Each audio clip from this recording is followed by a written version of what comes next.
Hello, jovens! Prof. Deise Lima na área para mais uma aula de física com vocês. Estamos aí na nossa aula de número 45 da unidade 3 e vamos continuar, pessoal, falando de física, claro, né? Nossa aula de física aí. E nós vamos, pessoal, partir para um conteúdo, de certa forma, novo hoje. Quem já ouviu falar em relatividade? Albert Einstein, né? Que tudo é relativo, velocidade da luz, certo? São termos que a gente estuda dentro da relatividade. Bom, o que nós temos que entender, pessoal? A física que dominou até o final lá do século XIX era a física clássica. A mecânica newtoniana explicava todos os movimentos que existiam, certo? Mas aí os cientistas observaram que certos fenômenos eram meio rebeldes, né? Como assim eles não conseguiam ser explicados por aquelas teorias que tinham até o final ali do século XIX e passou-se aí a investigar teorias para explicar esses fenômenos, né? Então essa mecânica clássica que explicava aí o movimento até o final do século XIX, ou também algumas outras coisas, tá? A teoria do corpo negro, por exemplo, não era suficiente para explicar. Então começou-se a surgir aí novas teorias, e uma delas é a teoria da relatividade, certo? Para a gente começar a estudar e entender o que acontecia quando os movimentos tinham altíssimas velocidades. Aí você pode pensar assim, professor, então a física que eu estudei lá no primeiro ano, toda a física clássica que eu estudei é ultrapassada, não vai servir? Aí você tem que entender o seguinte, meu jovem, os movimentos a que nós estamos submetidos, nós pessoas, são muito bem explicados pela física newtoniana. Né? Então nós não vamos atingir velocidades aí muito superiores ou próximas, por exemplo, à velocidade da luz aí, que são das ondas eletromagnéticas. Então a gente consegue atingir velocidades o quê? Terrestres, e essas velocidades são explicadas pela física clássica, certo? Mas aí quando você tem alguma coisa com velocidade muito alta, aí você tem que estudar outros tipos de cálculo, certo? Então você tem que relativizar isso daí. Por quê? Porque muitos fenômenos dependem da velocidade. Energia cinética depende da velocidade, quantidade de movimento depende da velocidade, a energia potencial, pessoal, também depende da velocidade, certo? Então essa velocidade lá na mecânica newtoniana, ela vai depender da situação, não é isso? E a gente vai começar a entrar aí como começou -se a estudar esses movimentos com velocidades muito altas, tá? Que são aí a velocidade de partículas e entre outras coisas. Então vamos começar? Olha só. Na nossa aula de hoje, nós vamos falar então, olha só, da física. A gente vai começar fazendo, pessoal, um contexto histórico da física antes de 1900, tá? Você vai ver aí porque que 1900 ele é considerado, de certa forma, um marco, tá certo? A gente vai falar um pouco de Albert Einstein, beleza? E também as consequências da teoria da relatividade de Albert Einstein, tá? É claro que a gente vai falar de outros grandes nomes da física aí, ok? Até chegar nele, belezinha? Bom, pessoal, se nós formos começar a questão lá do contexto histórico, antes da questão do estudo da ciência e tudo mais, todas as explicações dos fenômenos eram relacionadas a causas divinas, né? Então não se conhecia a questão da explicação do fenômeno, certo? Então lá a gente, por se traçar na história, se você for ver, fazer um tracejado aí da história, a partir do momento em que a humanidade começou a ver e analisar os fenômenos naturais de modo racional, né? Então começou-se, de certa forma, a abandonar as explicações mais divinas para certos fenômenos cotidianos, tá? Estamos falando aqui de fenômenos cotidianos que são observados, que a gente observa aí, você observa na sua casa, ou você observa na rua, certo? Ou você observa em laboratório, algum vídeo, por exemplo. Então começou-se aí a trabalhar nessa explicação mais racional dos fenômenos. Isso aqui ocorre, mas deve ter uma causa do porquê isso ocorre, né? Esse fenômeno mais cotidiano aí de que nós estamos falando, belezinha? Então o pessoal começou a explicar. É claro que o caminho não foi fácil, né, pessoal? Porque a questão de acreditar que os fenômenos não tinham explicações, ela era, de certa forma, forte, né? Então, foi assim, passos devagar, está certo? Assim, passos bem lentos, né? Então a gente começou a entrar aí nessa parte da explicação. A gente começa lá no primeiro ano, né? Estudando a questão do movimento, definindo aí algumas coisas, tá? Bom, a filosofia natural, lembrando, olha só, pessoal, a questão da filosofia natural. Hoje, as áreas de conhecimento como nós conhecemos, falando assim de ciências da natureza, ok? A física, a química, a biologia, antes era chamado de filosofia natural, e nós tínhamos aí os filósofos naturais. Então, os filósofos naturais estudavam os fenômenos relacionados à natureza, certo? Então, esses fenômenos eles eram estudados por observação, não tinha essa separação das áreas ainda para estudar causas mais específicas, beleza? Então, a filosofia natural, como era conhecida a física, né, até tempos mais modernos, confundia-se com química e com certos aspectos matemáticos, né, e da biologia também, beleza? E pode ser considerada a disciplina acadêmica mais antiga, tá? A filosofia natural, se for considerada a sua presença dentro da astronomia, certo? A gente tem astronomia, ok? Diferente de astrologia, tá, pessoal? Astronomia a gente considera uma ciência que estuda o movimento dos astros e muitas outras coisas que engloba, tá? Astronomia já é mais a questão dos signos, né, e tudo mais, que utilizam certos pontos de estudo também, né, para fazer a questão dos signos, mas se você for ver no rol das ciências do que é considerado, não está. Está a astronomia. Belezinha?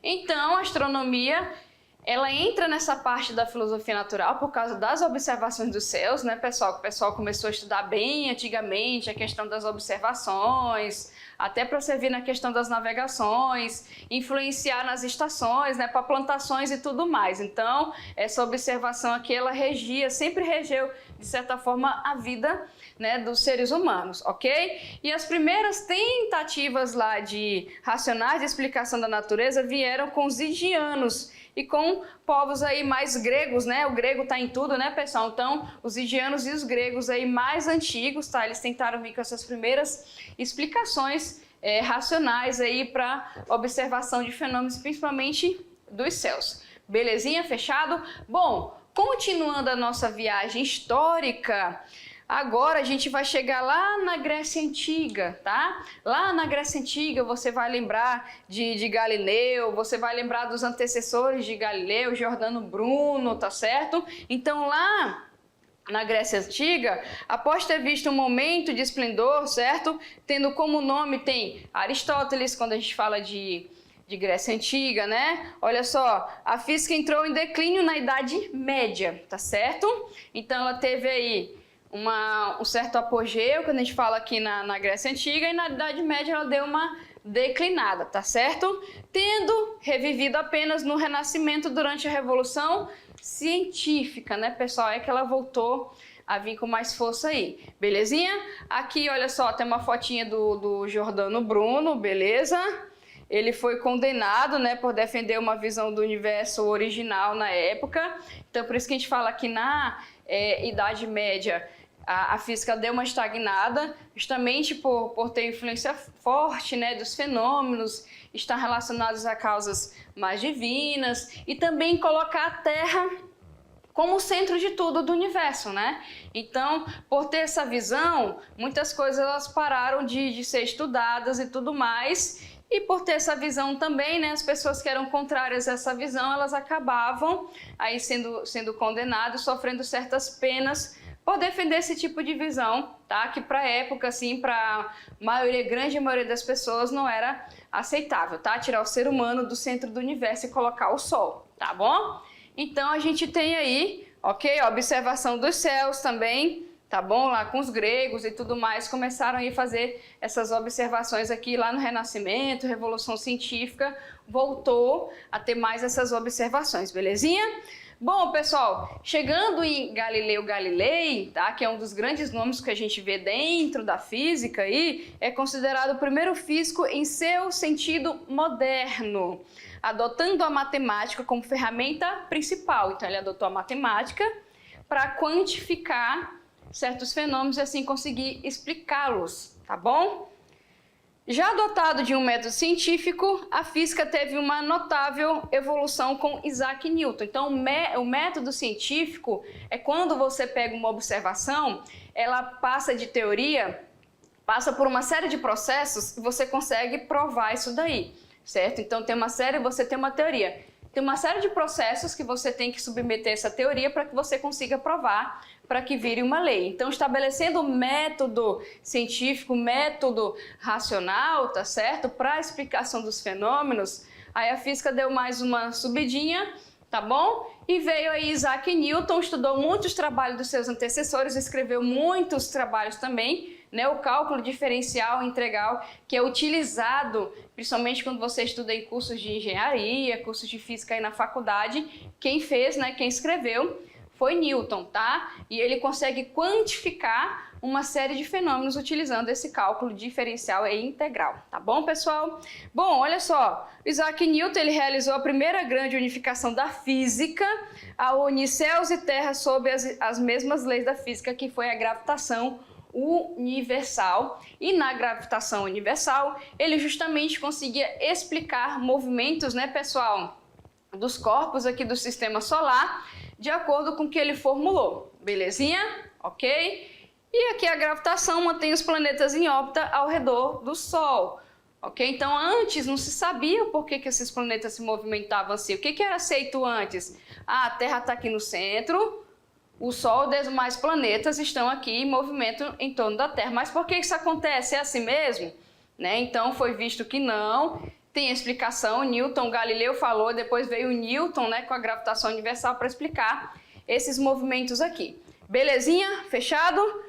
Bom, pessoal, e lá no século, lembra, eu falei até final do século XIX, né? Ó, já estamos aqui nos séculos XVIII e XIX, surgiram os fundamentos da termodinâmica e do eletromagnetismo. Então, olha só, lembra, a gente estudou até agora eletromagnetismo, eletricidade e magnetismo. Lá no segundo ano a gente estudou a questão também da termodinâmica, né? Então, olha só quando é que foi surgir eletricidade e magnetismo. Aqui depois do século XVIII, ok? Então, quando surgiu, né, dessa forma aqui, lá no século XVIII, antes não se conhecia com exatidão a composição da matéria do átomo. Lembra que a gente teve uma aula que foi falado que por que a força elétrica é tão mais intensa do que a força gravitacional? E a força gravitacional foi descoberta primeiro?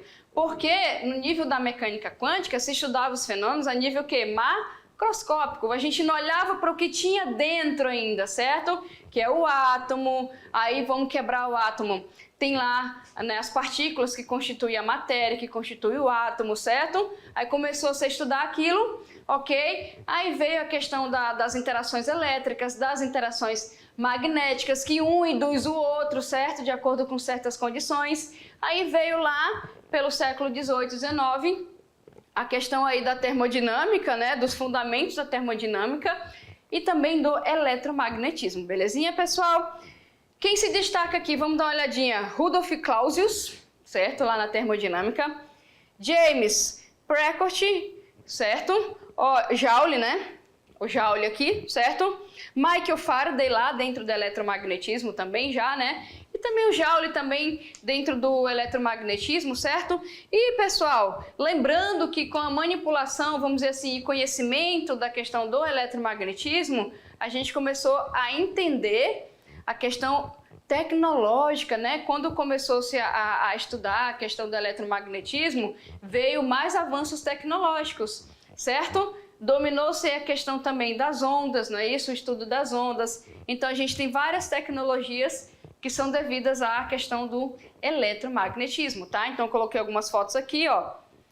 Questão da eletricidade, fibra ótica, né, pessoal? Hoje em dia, que é a transmissão dos dados para a gente na nossa internet. E também Maxwell, né? Maxwell também é um grande nome aí do eletromagnetismo e realizou outra grande unificação da física. O que ele fez, pessoal, Maxwell? Olha só, ao fundir eletricidade e magnetismo, a gente tem as 4 equações de Maxwell que relacionam a eletricidade e o magnetismo, certo? Sob as mesmas descrições matemáticas, que são as 4 equações que eu falei para vocês. Sendo que toda ótica pode ser derivada da teoria eletromagnética de Maxwell. Quando a gente fala de ótica, está falando o quê? De fenômenos relacionados à luz. E E a luz, né, pessoal, é uma onda eletromagnética, então vai ser estudada também no eletromagnetismo. Fechado? Belezinha? Ok? Bom, lá como eu falei para vocês, no final do século XIX, o pessoal pensou, bom, é isso aí, ok? Nem tem aquela música? É só isso, não tem mais jeito, né? Acabou, boa sorte. E o pessoal lá no final do século XIX pensou, olha, tudo que tinha para se estudar em física, a gente estudou, beleza, vamos apertar as mãos, né? Vamos viver nossa vida aí, tá bacana. Só que não, né, pessoal? Aí, mas esse fenômenozinho aqui, não é nada não, isso aí deixa quieto, né? Não vamos mexer não. Não é assim, pessoal, quando você não quer investigar alguma coisa, não é? Mas, pessoal, apesar que no final do século XIX pensava-se que todos os fenômenos físicos poderiam ser explicados dentro das teorias correntes, né, das que já estavam em vigor aí, como eu falei para vocês, certos fenômenos fugiam do alcance dos cientistas, fenômenos rebeldes, né? Então, eles não conseguiam se encaixar, ou ele por completo, ou algumas condições não conseguiam se encaixar dentro das teorias que já tinham. Opa, então não paramos por aqui, né? Temos que ir além. Ainda bem, né, pessoal, que foi além, porque daqui a pouco a gente vai ver aí algumas consequências da teoria da relatividade. E nós vamos ver que ainda bem que foi além, né? Porque graças a isso nós temos várias tecnologias que a gente utiliza, uma delas é o GPS, que foi graças à teoria da relatividade. Beleza? Bom, então vamos continuar. No início aí do século XX, ao tentar explicar matematicamente a radiação do corpo negro, Max Planck introduziu o conceito de quantum de energia, né? Quantum, pacotinho de energia, tá certo? Os quantos, de acordo com a física, pessoal, com a física quântica, tá bom? A gente estuda essa nova ramificação que surgiu aí, tá? Para a explicação de mais fenômenos, ok? São unidades de energia emitidas mediante radiação eletromagnética. Belezinha? Ok? Então, lá no século XX veio Max Planck e falou do quantum de energia. Né, coisa que não se falava antes. O pessoal pensava que era níveis discretos, né? Discretos de energia que tinham um comportamento, sempre ia ter aquele comportamento, e tinha elementos que não tinham aqueles negocinhos ali, aqueles comportamentos, certo? Então teve que se investigar o porquê que certos elementos, né, quando eles fazem essa emissão de luz, eles não tinham aí um comportamento previsível, vamos colocar assim, de acordo com os outros, né? Então começou-se a investigar isso também. Radiação de corpo negro, tá? Que você tem aí uma certa... Vamos colocar uma esfera não, né? Imagine que você tem uma pedra oca, e você tem um pequeno orifíciozinho, né?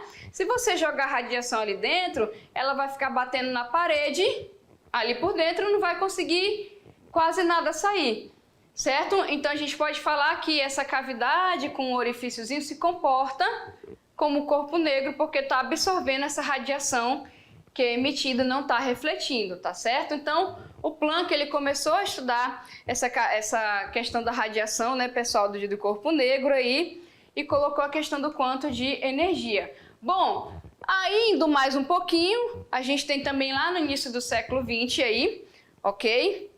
A gente tem em 1905, né, mais especificamente falando, Albert Einstein apresentou sob a forma de 5 artigos a teoria da relatividade, né, geral, dentro da mecânica quântica, tá, pessoal? Então, ó, mecânica, lembra lá, mecânica newtoniana? Mecânica newtoniana estuda os movimentos lá na percepção baseado nas leis de Newton, né? A mecânica quântica, ela vai estudar movimentos a nível quântico, certo? Então, a mecânica quântica, ela vai estudar movimentos subatômicos, ou seja, movimentos de partículas bem pequenininhas. Belezinha? Então, aqui, pessoal, Albert Einstein... Opa, deixa eu voltar um pouquinho aqui. Albert Einstein é conhecido especialmente por sua teoria da relatividade, que expôs pela primeira vez lá em 1905, como eu falei para vocês, quando tinha apenas 26 anos de idade, tá? E suas contribuições às ciências foram muitas, derivado aí da teoria da relatividade, que a gente vai falar um pouquinho mais dela daqui a pouco. Bom, a gente não estava falando dos fenômenos rebeldes, né? Aqueles fenômenos que não podiam ser descritos lá pela física clássica, que foi feita, né, pessoal, até o final do século XIX, então esses tais fenômenos rebeldes finalmente foram explicados. Mas a ontologia determinista, estrita e pontual, característica da mecânica newtoniana, foi abalada. Então veio alguém e falou: a mecânica newtoniana não consegue explicar tudo. Aí o pessoal, eita, piseira, e agora? Não, isso não pode ser. A mecânica quântica, a mecânica newtoniana é muito antiga, ela explica tudo sim, mas não explicava, tá, pessoal? Newton é um gênio, com certeza. Toda a mecânica newtoniana explica muito bem os nossos movimentos, nós seres humanos, né, e seres vivos que estamos submetidos aqui à superfície do planeta, belezinha? Mas tem coisas que você observa que não daria para explicar pela mecânica quântica ou pela mecânica newtoniana, certo? Aí a gente vem a mecânica quântica e dessa forma abalou, né, a mecânica newtoniana e toda a comunidade científica, tá certo? E isso aconteceu após aí a publicação do princípio da incerteza. Olha o nome do princípio, gente, da incerteza, que não dá certeza, certo? Aí isso não vai abalar mesmo, né, gente? A incerteza, né? E olha só, de Heisenberg, certo? E do princípio da complementariedade de Niels Bohr, certo? O Niels Bohr lá do modelo atômico de Bohr, tá certo? Belezinha? Então, vê esses dois rapazes aqui, publicaram os seus trabalhos e deram uma balada aí, ok? Na mecânica newtoniana, belezinha? E como os trabalhos eram muito bons e não tinha como negar, pessoal, o que estava escrito ali, é por isso que deu um abalo na comunidade científica. Eita, deu um chacoalhão. Significa o quê? Temos muito mais coisas aí para estudar do que a gente conhece, tá certo? E aí, olha só, pessoal, o Heisenberg, olha só como está escrito aqui no textinho, foi um físico teórico alemão, tá bom? Que recebeu o Nobel de Física lá em 1932, belezinha? Pela criação da mecânica quântica, cujas aplicações levaram à descoberta, entre outras, das formas alotrópicas do hidrogênio, tá? Isso aqui é mais na questão da química também, beleza? Então ele ganhou o Nobel aí também, tá, pessoal? Porque o hidrogênio, né, em certos aspectos, na questão de espectro de energia, ele não conseguia, o comportamento dele não conseguia ser explicado pela mecânica newtoniana como de outros elementos, belezinha? Então veio ele aqui, ele conseguiu fazer uma boa explicação, tá bom? Quando a gente fala também em revolução, lá vem que a gente colocou lá no início da aula, vem a teoria da relatividade. A teoria da relatividade, ela pegou muito conhecimento desses rapazes, né, cientistas que foram falados aí anteriormente, ok? Para ser feita essa teoria, tá bom, pessoal? Então, a teoria da relatividade de Einstein revolucionou o pensamento científico com suas concepções novas, no caso, né, sobre o tempo, espaço e a massa, certo? Quando a gente estuda mecânica newtoniana, massa é propriedade intrínseca da matéria, força é massa vezes aceleração. A massa vai permanecer o quê? Constante. A massa fala sobre o estado, o comportamento inicial do corpo. Lembram lá das leis de Newton? Quando a gente fala o quê? Um corpo tende a ficar no seu estado inicial se nenhuma força agir sobre ele. Lembram disso? Então, a massa na mecânica newtoniana, ela era absoluta ali, certo? O que a gente tinha alteração era na força e na aceleração, tá bom? Então, a teoria da relatividade, ela veio dar outras visões para essa questão dessas grandezas aqui, tá, pessoal? Então, aqui, ó, com suas concepções novas, como eu falei para vocês sobre tempo, espaço e massa, o movimento e a gravitação também. Então, Einstein ele também pegou os estudos da gravitação de Newton e colocou dentro da teoria da relatividade, tá? Concebia a matéria e a energia como equivalentes e não distintas. Ao afirmar isso, assentou a base para o controle da liberação da energia contida no átomo. Então, Einstein ele conseguiu, através da explicação e formulações matemáticas, como se liberar a energia do átomo. E essa energia, gente, dependendo do átomo, ela não é pequena, tá? Uma das consequências disso, infelizmente, foi, né, a bomba atômica. Einstein, quando ele fez o estudo, ele, de certa forma, ele não sabia que era para isso, né? Mas, infelizmente, as pessoas usaram para isso, porque se tu pega um átomo e, dependendo do tipo de átomo, e você consegue liberar a energia que está ali dentro, o estrago é muito grande, tá bom? Belezinha? E assim, pessoal, o Einstein, ele foi um dos criadores daquela identidade atômica, né? Que é a idade atômica, a idade do átomo. E aqui é um pedaço da equação, que é aquela que a gente mais conhece, que é a famosa equação que a energia, ok, do átomo é a massa vezes a velocidade da luz ao quadrado, que é esse Czinho aqui. Tá certo? Belezinha? Que é esse Czinho que tá bem aí, que é uma equação bem conhecida, tá bom? Ó, quando eu tava no terceiro ano, não vou dizer quando, né, gente? A gente usou essa equação na nossa blusa, tá? Mas era mais para falar no conceito de energia e tal, mas essa equação aqui, ela não é a equação completa, tá bom? É só uma parte da equação que a gente utiliza. Então, tá vendo que C aqui é a velocidade da luz? Ou seja, estudo do movimento, né, de condições aí perto da velocidade da luz, tá bom? Entendido isso? E aqui, pessoal, tornou-se a pedra fundamental do desenvolvimento da energia atômica, ok? E ao elaborar sua teoria, baseou-se no pensamento filosófico profundo, num raciocínio matemático bem complexo. Então, raciocínio matemático, por isso aqui, realmente é bem complexo, belezinha? Aqui, ó. E lá durante, pessoal, o ano de 1905, Einstein apresentou 3 das suas maiores contribuições ao conhecimento científico. O ano de 1905, ele foi bem marcante, tá bom? Na história da ciência, tá? Na época, e é claro que a gente até hoje fala dele, belezinha?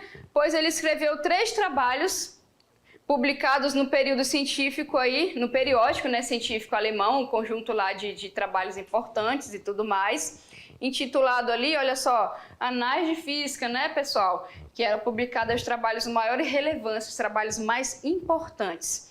Cada um dos quais veio a converter-se na base de um novo ramo da física. Então ele publicou ali 3 trabalhos importantes, e esses 3 trabalhos eles tiveram filhotes, né, vamos dizer assim, ou seja, novas ramificações de estudo, principalmente aplicações, né, pessoal, depois tecnológicas, ok? Bom, olha só, aqui vocês estão vendo que eu sempre coloco a figura, né, da questão da gravitação, do movimento aqui, certo? E aqui, pessoal, ó, eu vou colocar uma figurinha aqui, ó, vamos pro quadro para ver essa figurinha melhor, vamos lá? Ó, vou botar pro quadro aqui para vocês, pronto, pessoal. Einstein, ele também conseguiu aí com mais êxito, é porque aqui tem uma legenda, pronto, fica melhor para ler, explicar, pessoal, a questão do efeito fotoelétrico, tá bom? Lembrando que quando você tá trabalhando a teoria da relatividade de Einstein, ela aborda fenômenos que ocorrem em deslocamentos, tá? De objetos aí que possuem a velocidade próxima à da luz. Os seres humanos estão? Não. Então a mecânica newtoniana explica o nosso, né, nossos movimentos, tá? Mas quando você quer perto da velocidade da luz, ok? Você estuda, tá? Belezinha? Então, pessoal, olha só. A relatividade das grandezas, tá? Que estuda na mecânica newtoniana, a relatividade delas, ela vai só quando a gente tem velocidades o quê? Altas, quando você não consegue desprezar essas velocidades aí, belezinha? É por isso que essa teoria de Einstein teve grandes revoluções e grandes ramificações aí, ok? Ele explicou corretamente aqui o efeito fotoelétrico, tá? E aqui, ó, um desses trabalhos sugeriu que a luz poderia ser concebida com uma corrente formada de partículas ínfimas, né, partículas menores, quais deu o nome de quanta, né? Então, além da energia ser onda eletromagnética, lembrando que onda é a combinação de campo elétrico e campo magnético, também poderia ser um pacotinho de energia, que quando você energizasse esse átomo, ele subia uma camadinha, quando ele voltasse para a camada que ele saiu de origem, ele soltasse um pacotinho de luz, tá certo? E essa ideia passou a constituir uma parte importante da teoria quântica. Antes de Einstein, os cientistas eles já tinham descoberto que um feixe luminoso brilhante incidido sobre o metal levava esse metal a emitir o quê? Elétrons. Tá bom? E que você conseguiria transformar isso em uma corrente elétrica, tá, pessoal? Belezinha? Então aqui a gente pode ver, ó, tu tem aqui um material metálico, tá?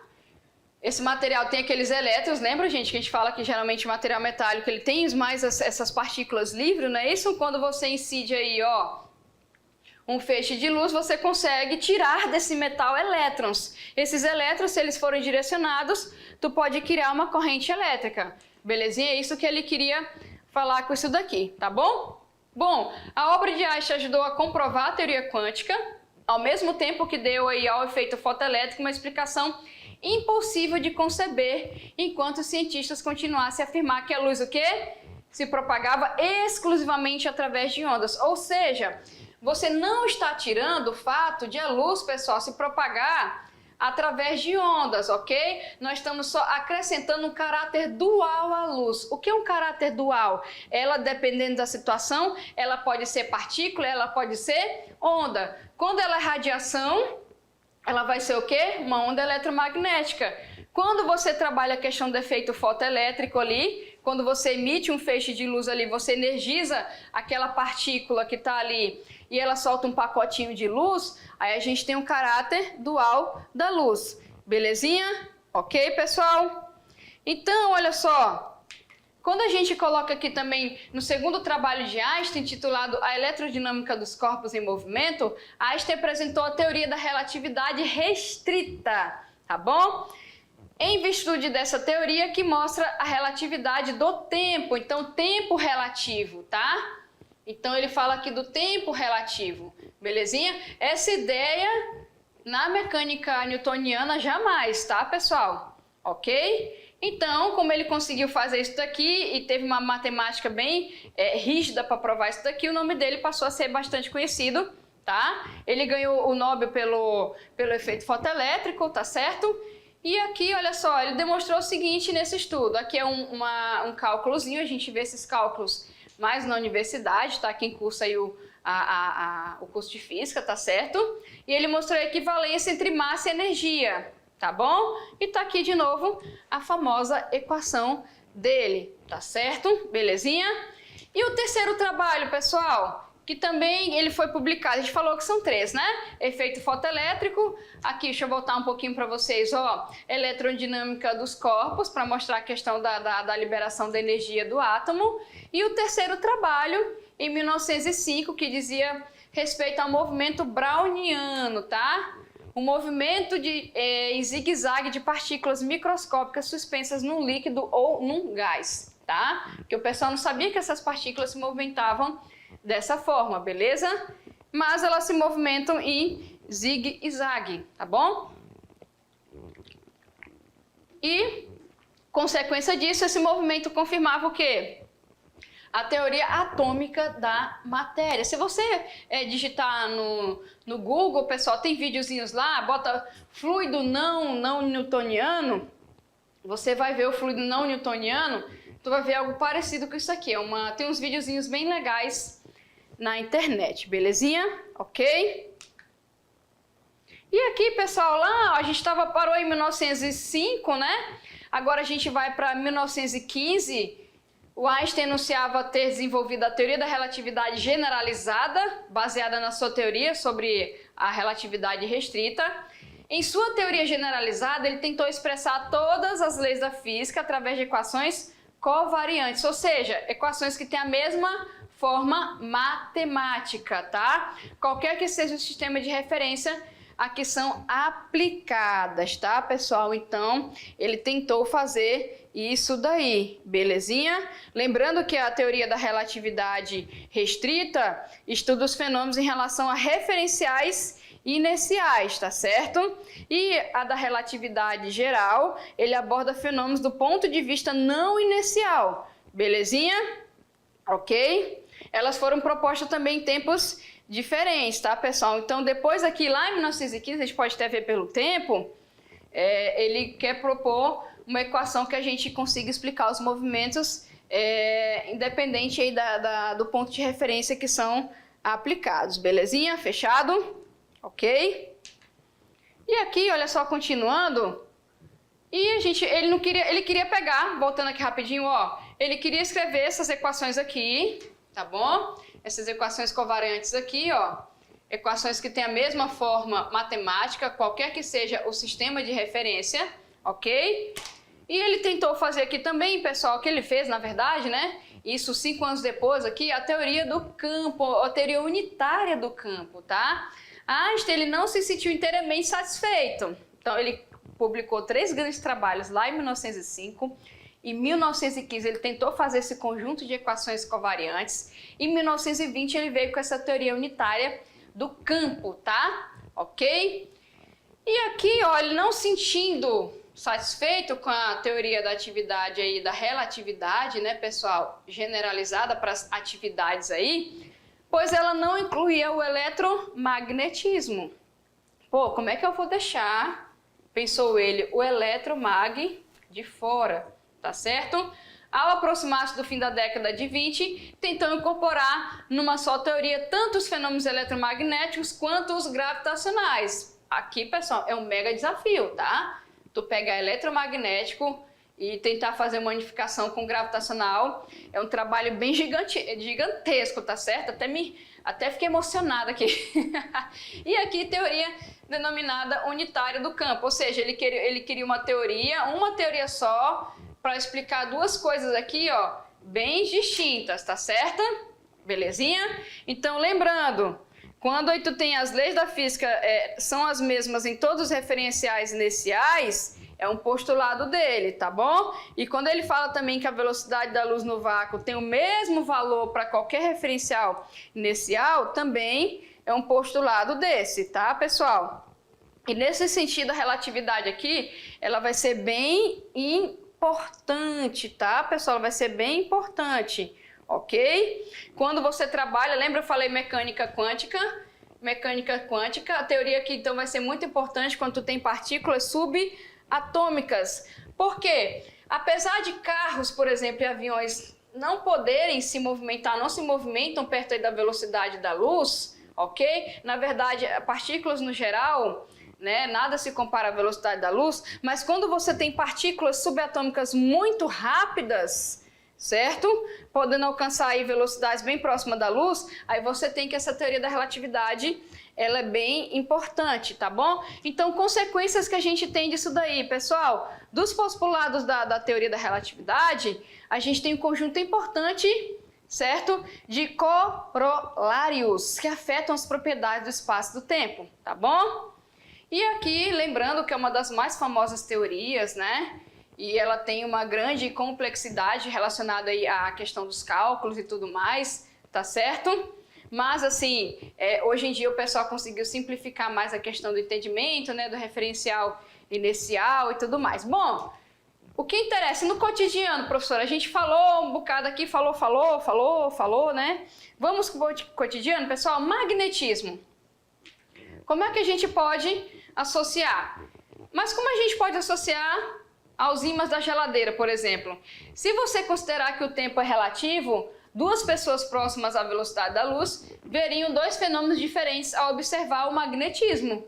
Uma veria um campo magnético e a outra um campo elétrico, pessoal. Por quê? Uma onda eletromagnética é a junção de campo elétrico e campo magnético. Se você tivesse uma velocidade muito alta, tu conseguiria observar apenas um, certo?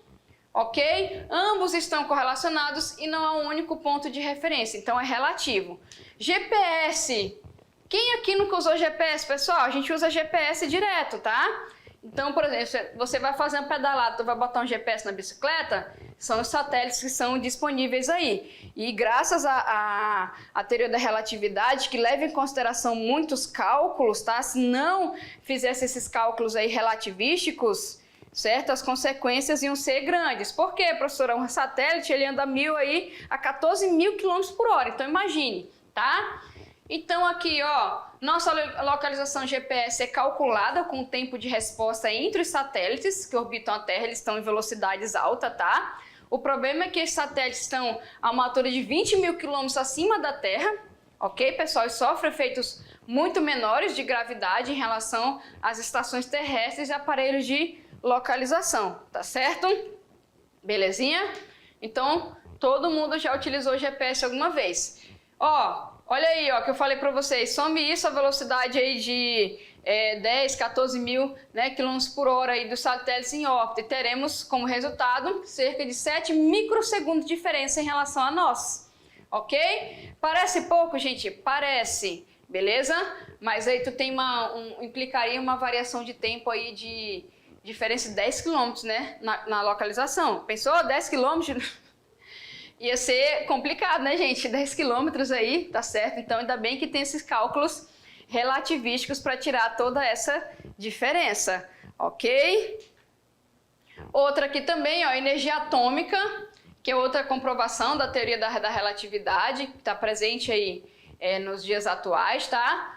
O brilho e a energia do Sol existem graças ao efeito da relatividade, assim como qualquer usina nuclear também, né, pessoal? É da relatividade, porque utiliza a energia, certo? Contém certos átomos, tá bom? Ok? E aqui na fissão nuclear, tá? Que é a energia que eu falei para vocês, liberação da energia do núcleo atômico, tá certo? Ou seja, onde você tem pequenas quantidades de massas, você consegue fazer com que ele se divida em partículas de massas aí diferentes e você tem essa grande liberação de energia.